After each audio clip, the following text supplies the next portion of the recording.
like one of my next two guests. I guess it's a great piece of advice he can take. And talking about that, our next conversation is on the continual spread of fall armyworm pests or fall armyworms. Despite government assurances, it is under control. Joseph Opoku Gapo's full documentary airs this evening as a premiere, but we'll bring you excerpts before we tackle the conversation next. Regions of the country have recorded incidents of fall armyworm invasion. I took a tour of some affected areas. Let's begin in the central region, where more than 1,500 hectares of farmlands have been destroyed. In the Asin South district alone, the farms of about 250 farmers growing about 4,000 acres of farmlands have been destroyed. District Chief Executive Derek Osuambro says the invasion is getting out of hand. I don't know whether maybe there have been some sort of resistance to the chemicals that we are using at the moment. The farmers will be spraying, but day in, day out, you see reinfestation. The ones that we sprayed, you see the worms reinfesting that same farm. I don't know whether maybe it has got to do with the eggs. It could be that maybe the eggs, the chemicals do attack the worms, leaving the eggs. So the new eggs hatch and there's reinfestation.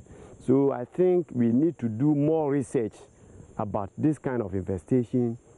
The worms look simpler, but the rate at which they destroy it and the mechanism at which they attack the farms, I think there's a sort of resistance that we have to have a second look at.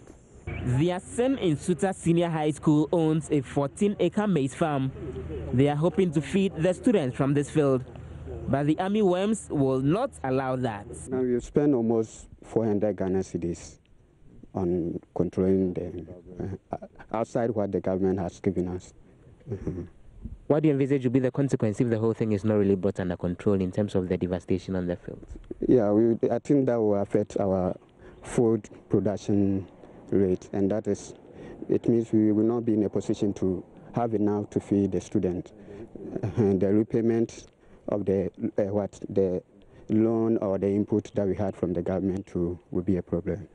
Kofi Jamra is one of the farmers whose fields have been destroyed. He laments repeated application of recommended chemicals have not helped stem the destruction of his 2-acre cornfield, on which he invested more than 4,000 cedis.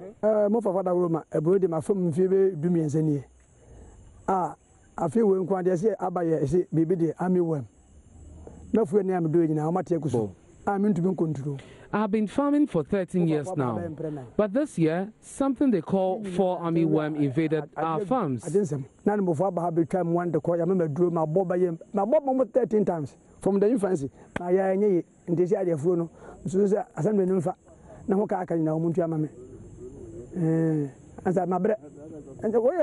Third farm. I've applied chemicals on about 13 different occasions, but still, I've really suffered. They have destroyed 3 of my farms totally. 2.5 acres. Omari is condemned. Well, the man behind the documentary excerpt you just watched is Joseph Opoku Gapo. He's in the studio. And thanks for joining me, Joseph. Good morning. And he's here with one Kwesi Kobo. He's the USAID technical advisor to the Ministry of Food and Agriculture. Thanks for joining me, Kwesi. Good morning. Great. Thanks and I heard you went to Infantipin. Yes, I went to the school. The school. Well, great having you for this conversation, the two of you.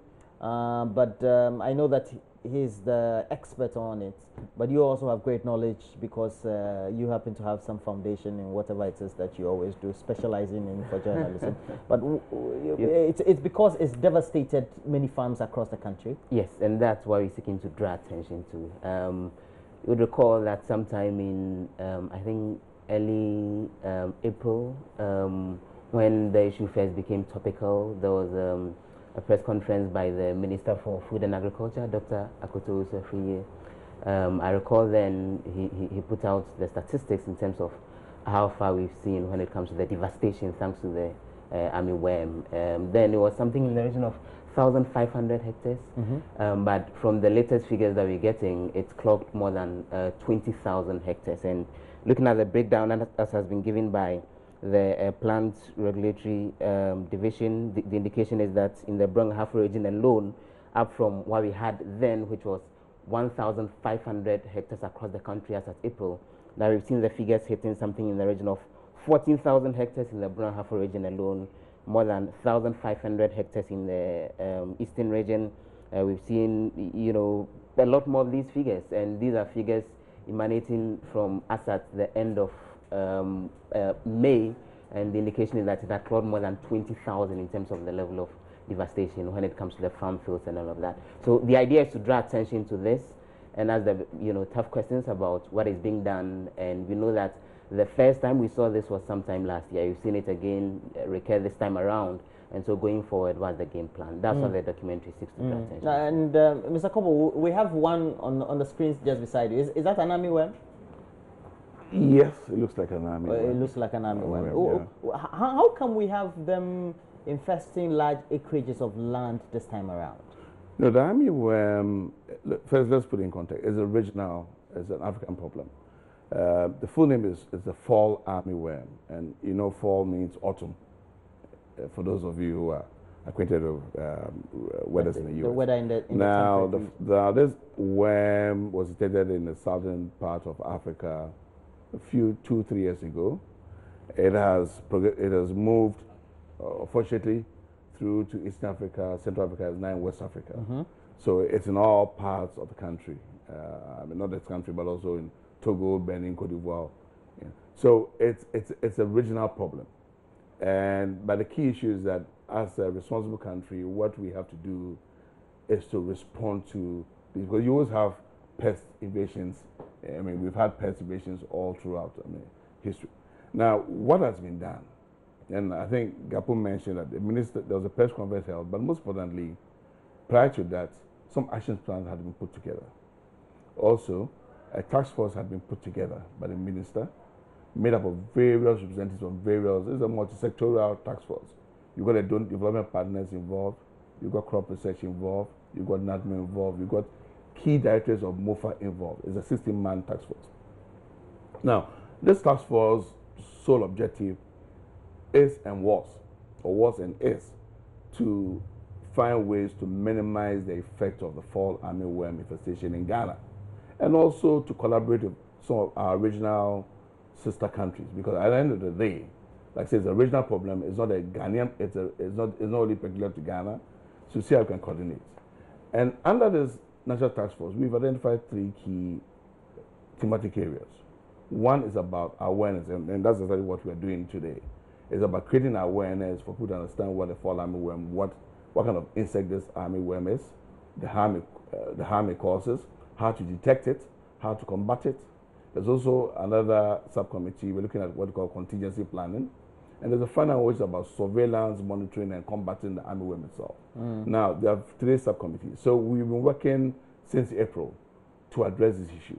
Now, based on the infestation, cabinet allocated some sums of money for us to do 2 things. To address a number of issues. One, to build up stock of chemicals to address the incidence of this infestation. 2, to create more awareness programs, which is ongoing.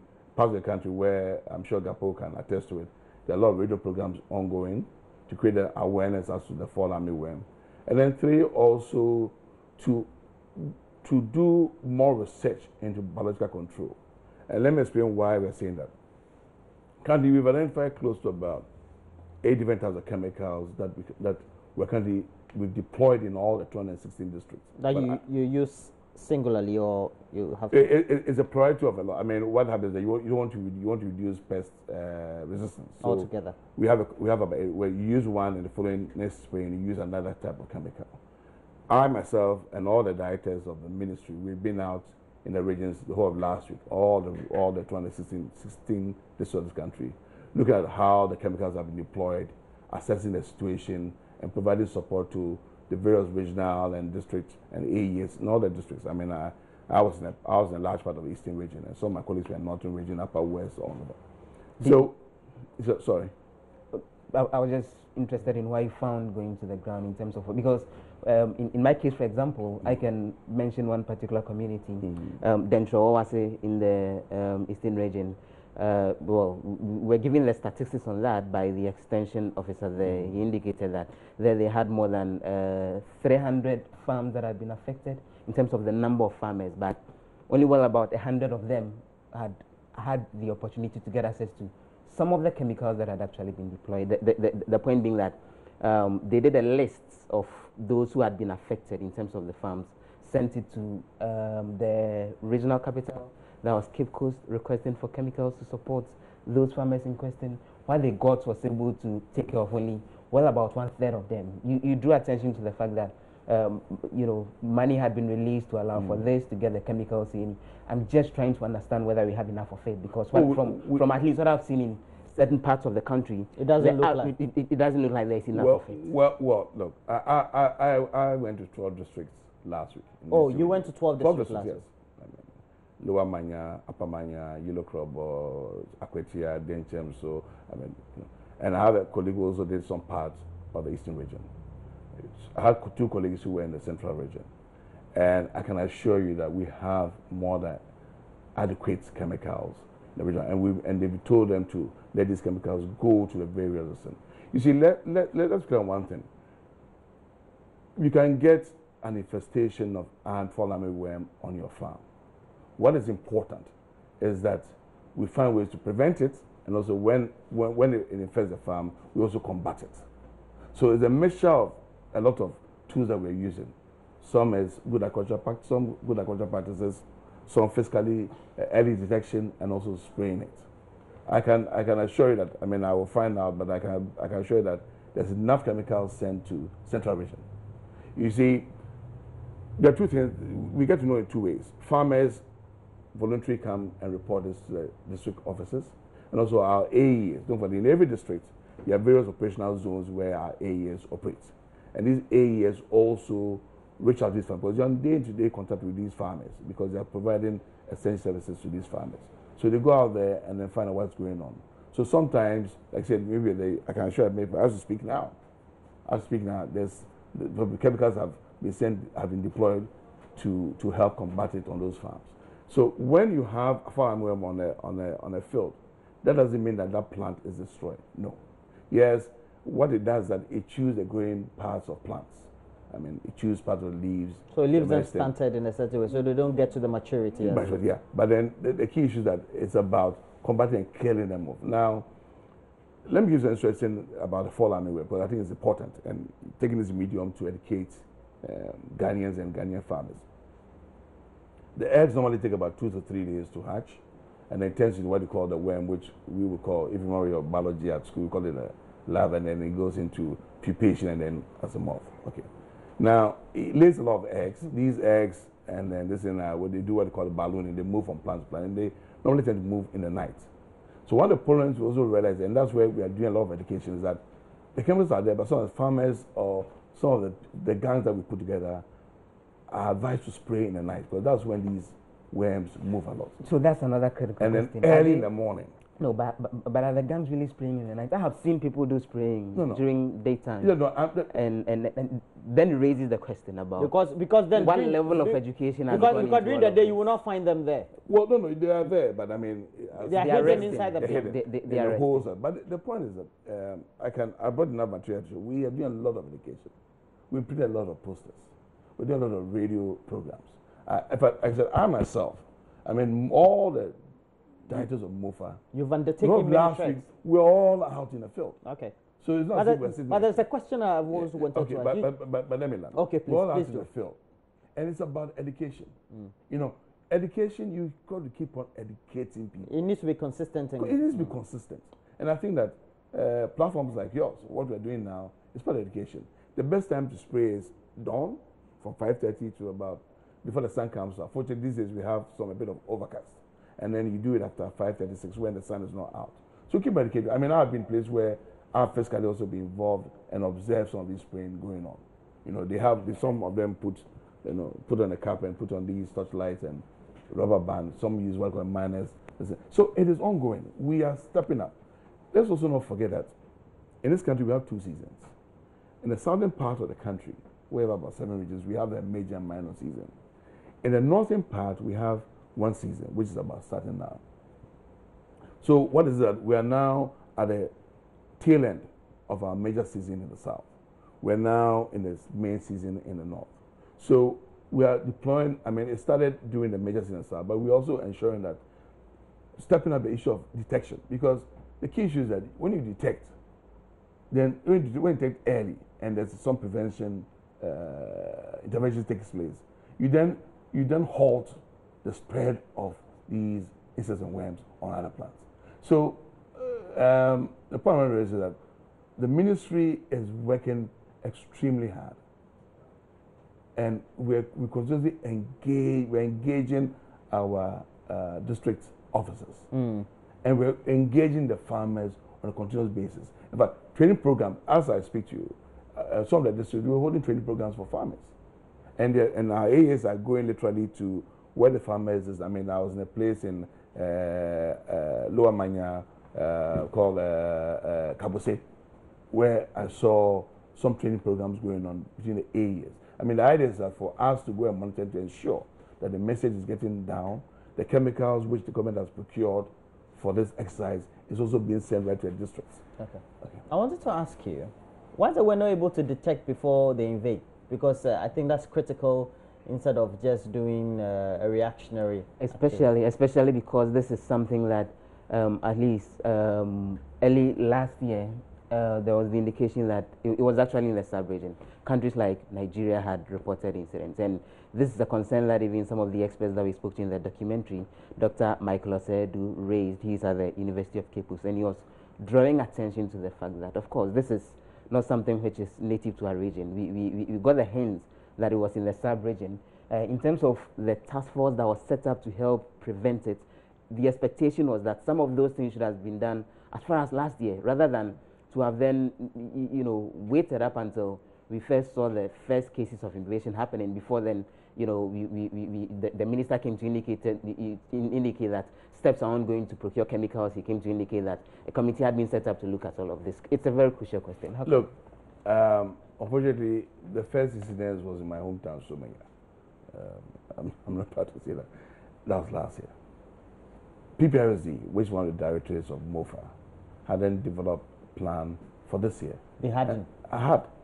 And like I said earlier on, works had begun even before the task force was constituted. A lot of works had begun. So how come we've been caught in we our haven't pants? been. No, we haven't been. That's it. You see, we haven't been caught. We've been caught in our pants, obviously. How? You've been hearing the statistics that he's been reading. 14,000. I'm frightened. No, please, excuse me. In Kenya, in countries like Kenya, other countries. But we're better off than Kenya, we're told. Of course, they have a better rail system than ours. I'm not going to go into comparative analysis. Okay. All I'm trying to say is that based on even the figures my good friend Gapo is quoting, 20,000, I have figures of 40,000 hectares affected. Okay. In maize alone in this country, we grow over 500,000 hectares of maize. So that's let's put this in context. So you're saying it's controllable? No. I'm saying that we are managing the situation. We are on top of the issues. We're doing. So no panic. No, why should there be panic unless you want to create panic? No, that's why we're bringing you here for you to assure us that. No, because that's why I keep on saying that. MOFA is continuously. Let me repeat. We are basically ensuring that we manage to manage the situation, and that's what we are doing. And I've said that not only are we sending resources out to the districts for them to deploy, we are following up with training. We are working with our developmental partners. I mean, fortunately, I don't know if Gapo had some jingles or so to farm. And when I listened to your documentary, one farmer said, "Oh, we've destroyed the worms." You mentioned that. Mentioned, yes. So it's an indication of what we are doing. We haven't been caught pants down. The reality is that you always get invasive pests coming to your country. Because, like it was a famous school, you don't need a visa to get a mosquito to come to your country. But the key issue is that we have a contingency plan. These things will always come up. The key issues are how best you address them. And that is what we are currently doing. Okay. But see, most importantly, whilst we're addressing it in within its present context, we're also looking at other biological, other other biological control measures. How? Well, I mean, you go do some research. In fact, last week, there was a major FAO conference of all African regional countries. Were you there? No, I wasn't there, but one of my colleagues was there with the Deputy Minister, Honorable Odro. And I'm proud to say that Ghana was allowed to present the way it's gone about combating the fall. So you're saying we're a success story? So it's only the media in Ghana that's seeing the gloomy picture. Just be positive. Be positive. Well, I hope you're saying it. If I said you just treat me. Just be positive. I hope that the content of your documentary today is going to be positive. Yeah, because I told you said that. Listen to me. Like we did presentations. It's a regional problem. Okay. Now, let's look at it from another point. Did you send a journalist there to go see some of the things so that we can better report? Well, I'm sure with FAO. No, hold on. I mean, in FAO, these we have to wrap up our conversation. In FAO, these prayer sessions, documentations are put together. But the critical issue is that whatever sterling efforts we are putting into this thing, it also depends on how our neighbors, Cote d'Ivoire, Togo, Burkina, also works. Otherwise, whatever we're doing, because it does not maintain, they will still get pests flying to their country. So there's also a regional coordination, which is also very critical, and that's what we are doing. Okay. Well, thank you very much. I can't have you time. No, boss. You have your time this evening. Your documentary is premiering. What's the title? It's called Rampaging Soldiers. Rampaging Soldiers. Rampaging Soldiers. Yes. Hey. Gapo, you're sensationalized whole business. You know, rampaging. Where did they go? They went to Denchamboase or Dentraboase. They went everywhere. But Kwesi Kobo is the USAID technical advisor to the Ministry of Food and Agriculture, and Joseph Opoku Gakpo is the leading journalist on the subject of invading armyworms. He's put together a great documentary. It's premiering this evening. Please make sure that you watch it. I don't have time. Joseph, what's the title again? Rampaging Soldiers. Okay, so please do watch Rampaging Soldiers this evening.